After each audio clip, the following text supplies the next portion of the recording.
The good news is that we're not all dead and we're not embroiled in some nasty war. But apart from that, today we're going to have a look at the coalition's scorecard. 10 years of coalition rule and what have we got for it? Let's rate them on all the major metrics. From their strengths, which are purportedly national security and the economy, to their very great weaknesses, which is pretty much everything else. So let's kick off with its strengths. National security. We began the decade as a friend of China. We ended up as an enemy of China. Entire industries such as the wine export industry compromised as a result of this diplomatic foreign affairs stuff up. 40% of our exports go to China. It's our biggest trading partner, and we've successfully made an enemy of them. Not only that, this government has sold them the Port of Newcastle and the Port of Darwin on a 100-year lease for the Port of Darwin, effectively a sale. So we've just given that to them. And now we're talking about building another port, thanks to Barnaby, and spending another couple of $1 billion building a port because we sold the Chinese the Port of Darwin. Furthermore, the biggest fail of all on national security, of course, happened this year with the deal between the Solomon Islands and China. So it looks like China is now going to plonk a naval base in our sphere of influence in the Pacific region. That is an unprecedented foreign affairs and defence fail. National security has been gravely endangered by the coalition government. Let's move along to the economy, another purported strength of the Liberal and National parties. They like to crow. This is their moniker: stronger economy, a stronger future for Australia. Let's have a look at it. Even before the pandemic, this coalition had racked up more debt than every government combined in Australia over the past 100 years. Now, of course, it's heading towards $1 trillion now. On every level, whether it's per capita, on any metric, the debt is absolutely humongous. And that's something, of course, that they used to criticise Labor for flat out: debt and deficit, debt and deficit. Well, the deficits are records and the debt is most definitely a record. It will take generations to pay off if we ever manage to pay it off. To give them some credit here, we did have a pandemic, which was also an unprecedented global event, and they had to spend some money stimulating the economy. But of course, their signature plan, JobKeeper, $80 billion spent on JobKeeper, $40 billion of it completely wasted on corporations that made record profits, gave their dividends to shareholders, bonuses to executives. $40 billion of JobKeeper wasted on corporation. On a range of economic metrics, this government has failed. So we began the decade with negligible debt and deficit. We've ended with the greatest debt in history and the cost of living going through the roof. Meanwhile, after 10 years, wages for ordinary working Australians have completely flatlined. They have gone backwards in real terms.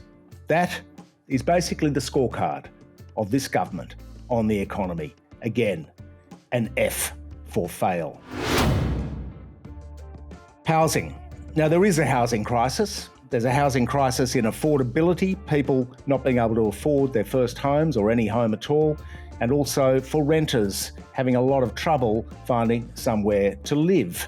Meanwhile, the coalition's electoral base, which is basically wealthy people and boomers, have done very well.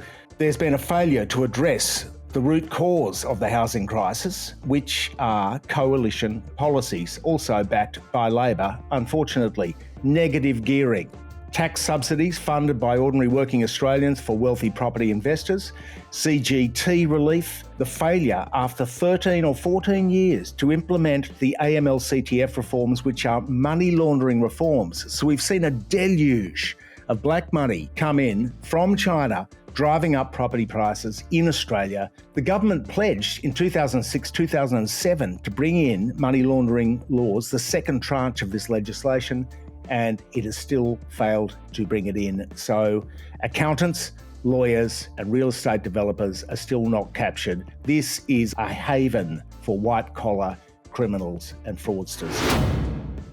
Okay, so let's have a look at health and the pandemic.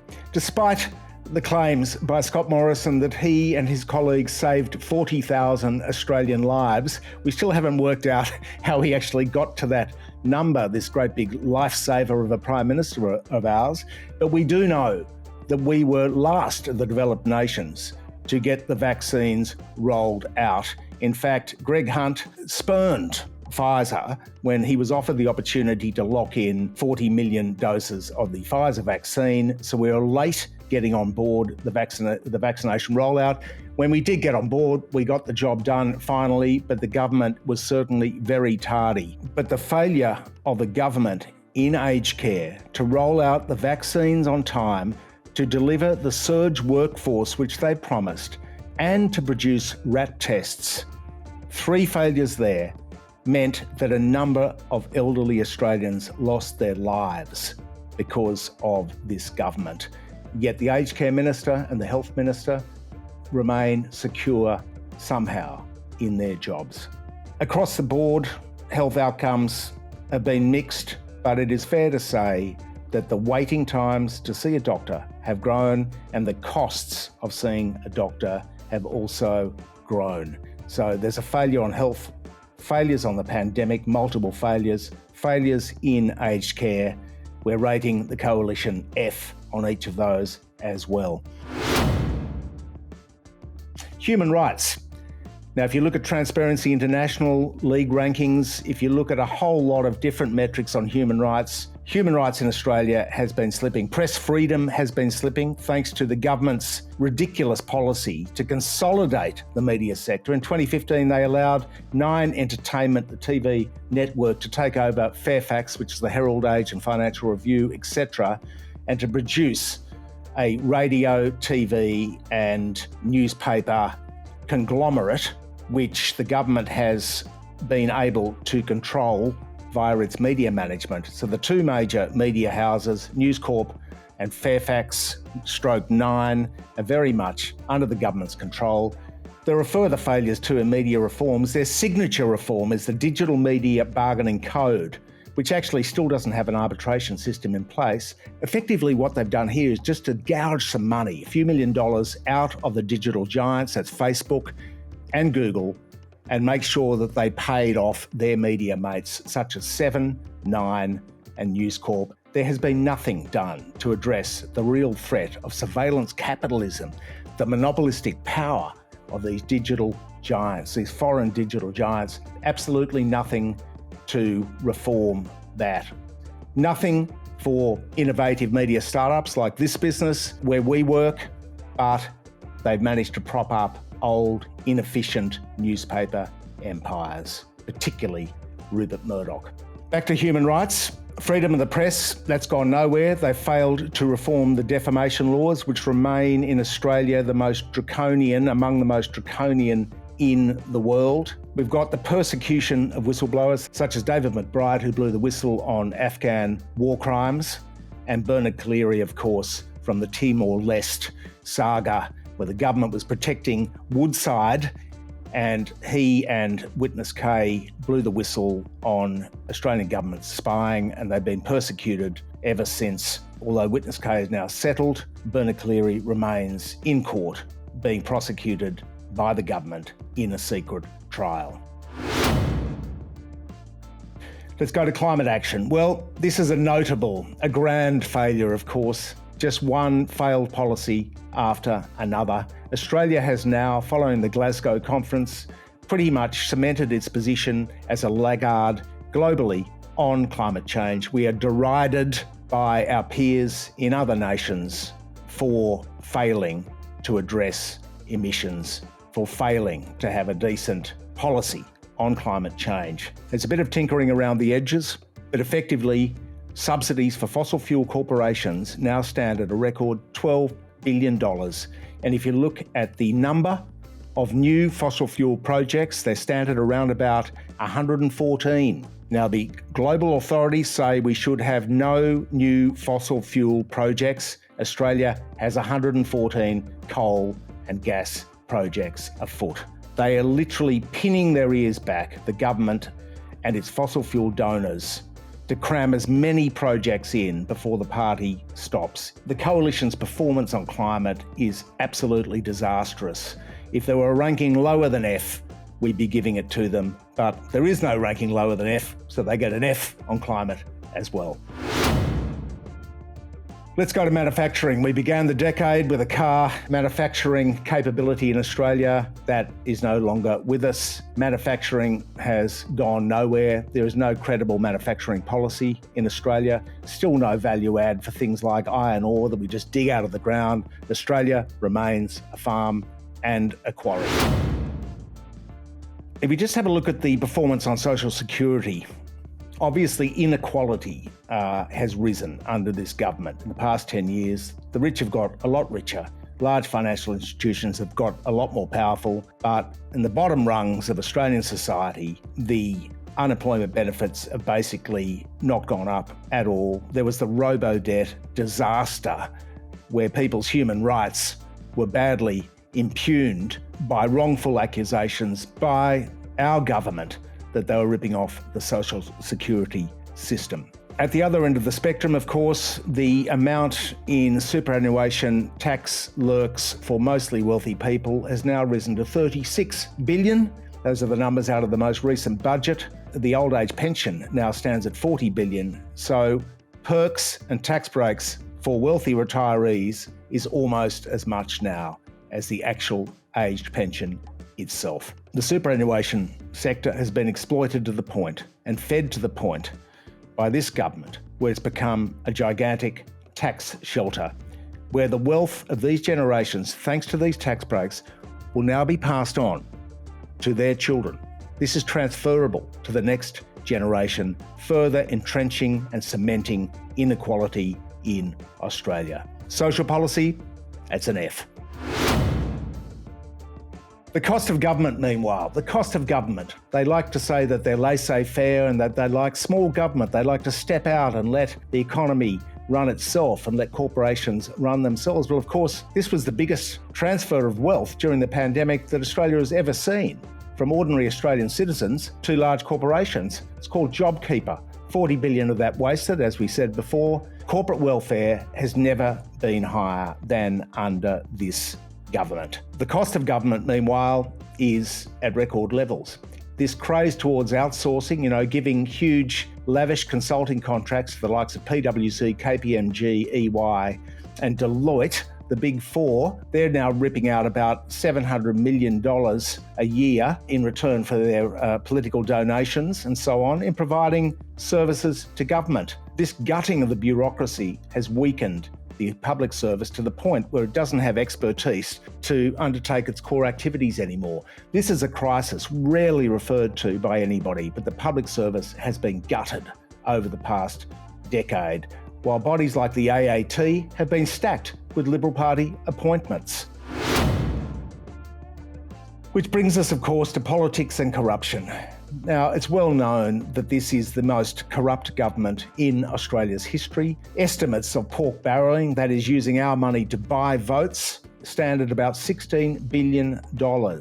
We know colour-coded spreadsheets, the lot. Still, there is no federal ICAC. There is no anti-corruption commission. At the beginning of this decade, they promised to bring in a federal anti-corruption commission.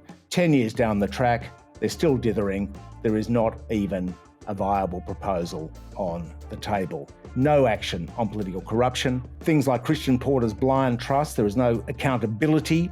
The doctrine of ministerial accountability, which used to hold that if you did something wrong, you'd be responsible for it as a government minister. Now, they're just taking secret donations like Christian Porter and not even having to say who is giving them money. There's a complete failure at the accountability level for federal politicians. Political corruption has never been greater. It still remains unresolved. The company which Angus Taylor founded in the Cayman Islands, $80 million in water rights from Barnaby Joyce's department. We still don't know who the beneficiaries of that very peculiar water transaction were. Trust in major institutions, both government and private, wallows at all-time lows. Let's have a look at defence spending. $5.5 billion blown up on submarines. We used to have a submarine contract, now we have none.